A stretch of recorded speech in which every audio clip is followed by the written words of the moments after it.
I'm Mandy. Welcome to Soup the Recipes. Today, we're making the Cantonese style steamed chicken feet in black bean sauce.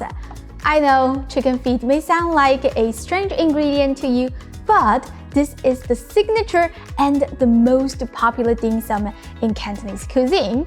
You can literally say that if a tea house restaurant doesn't serve this dish, it's not authentic. If you never had it before, just get out of your comfort zone and give it a try. You will fall in love with it. I have got here some chicken feet. First, we're going to blanch it. Add 1.5 liters of water to a pot. Pour in a 1/4 cup of Chinese cooking wine. Add 3 scallions. You don't need to discard the root, just tear them apart. 1.5 inches of ginger, which I sliced thinly. 1 stick of cinnamon, 2 star anise, and 2 bay leaves. We will need the lemon peel from a large-sized lemon. The citrus aroma will help to remove any unpleasant smell from the chicken feet. Traditionally, we will add some white vinegar to blanch the chicken feet. Since I got the lemon here, I'm going to use the juice from half of the lemon. Last, 3 tablespoons of maltose. This will enhance the Maillard reaction and give the chicken feet that desired golden brown color. If you don't have it, feel free to use the same amount of sugar. It will do the same job. Some may think that maltose is less sweet compared to sugar, so it might affect the taste. However, I have tested. To be honest, you cannot tell the difference at all because after we removed the chicken feet out of the water, most of the sugar will be left behind. Add the chicken feet. The water should be enough to cover everything. Turn the heat to high and bring it to a boil. The lemon made it smell really good already. Transfer the chicken feet onto a rack for about 10 minutes to let the rest of the heat to evaporate the excess moisture. Once they cool down to lukewarm, we can cut off the nails by using a pair of kitchen scissors. I like to do this step after the blanching so I don't risk cross-contamination. I know some people may wonder, chicken feet is just basically bones and skins. How's that going to taste good? Well, Cantonese people have their own way. The skin on the chicken feet is full of gelatin. It becomes porous after deep fried and soaked. Then we're going to steam it with a flavorful sauce. Just thinking about it, my mouth is watering. Click the like button if you're the same. The surface of the chicken feet is not as wet as before now. If you still see some moisture, you can dry it with a paper towel. Depending on the frying method that you're going to choose for the next step, you may need to dry the chicken feet furthermore by putting them in a dehydrator at 120 degrees Fahrenheit for 2 hours or leave them in the fridge uncovered overnight. So the next step is to fry the chicken feet until golden brown. There are 3 methods: deep frying in oil, air frying in an air fryer, or you can roast the chicken feet in the oven. Let me briefly go through these methods so you can choose your preferred way.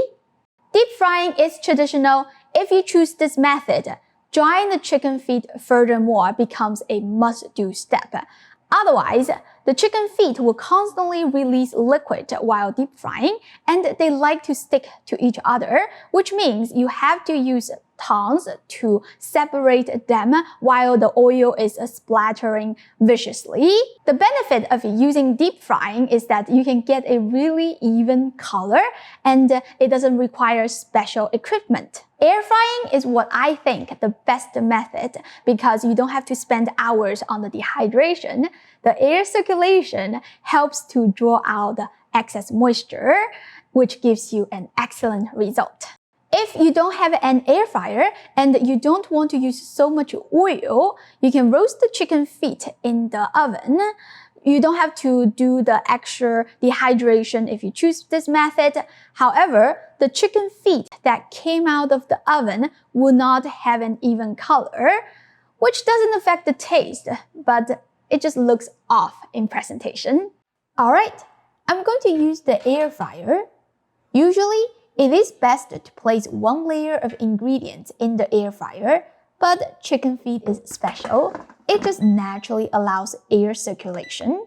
Set the temperature at 360 degrees Fahrenheit. Every air fryer is different, so this will take about 18 to 25 minutes. You can pull out the basket a few times to check the color and adjust the position to make sure they are browned evenly. That's the important step to build up the flavor foundation.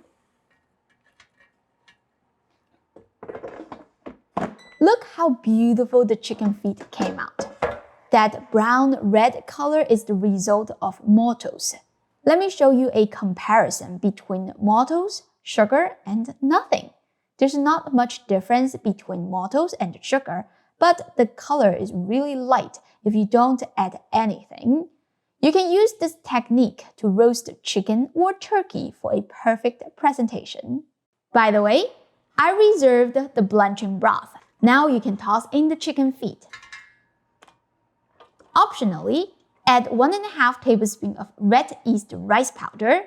This is what restaurants use to enhance the vibrant red color even more.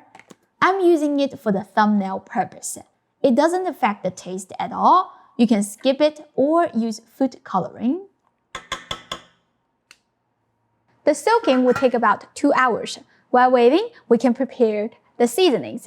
To follow the theme of the name, you will need some fermented black beans. Run your knife over roughly.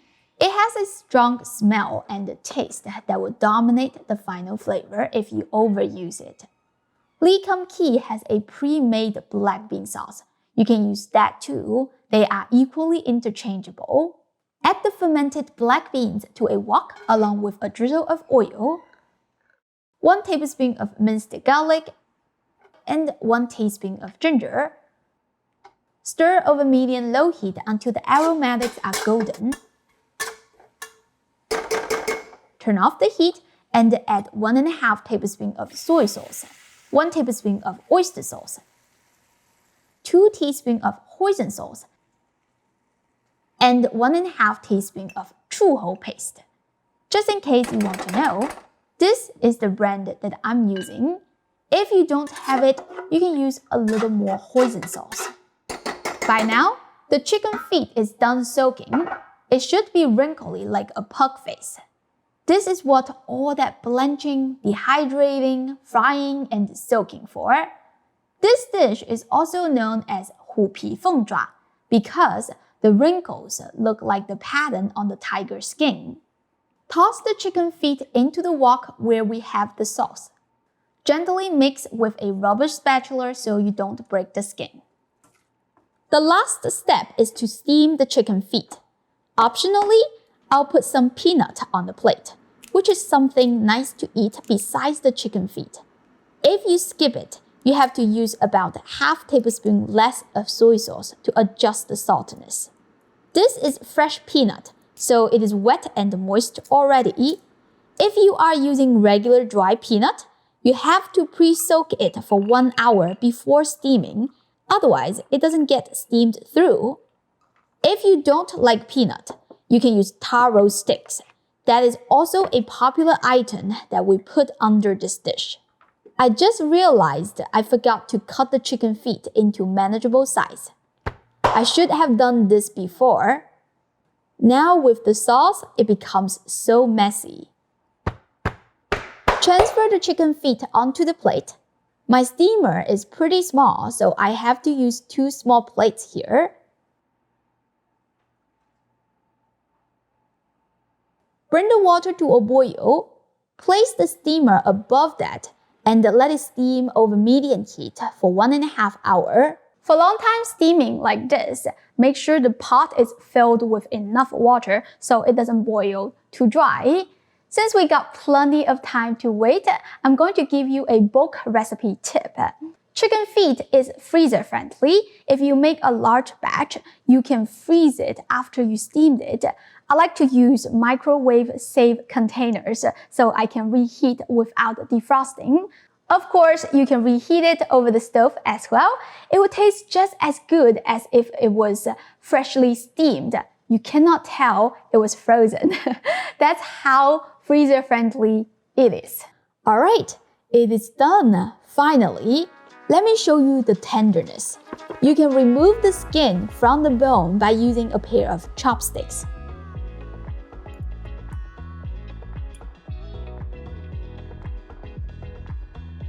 This is so delicious. You don't need that much effort to eat it because the skin just comes right off and melts in your mouth. It's very flavorful and succulent. Yes, I'm using the word succulent to describe chicken feet. I often wonder what kind of crazy cook can come up with such a complicated recipe for chicken feet, and it's so delicious. This reminds me of home because we used to eat it almost every week. The funny thing is that my mom never makes it at home because it's too time-consuming. She just buy it pre-made from 熟食店, which is like the Chinese-style deli store. I hope you give this a try soon. As always, the printable recipe link is in the description. Go check it out. Don't forget to like the video and subscribe to my channel for more delicious Chinese food. Thank you for watching, and I'll see you next time. Bye!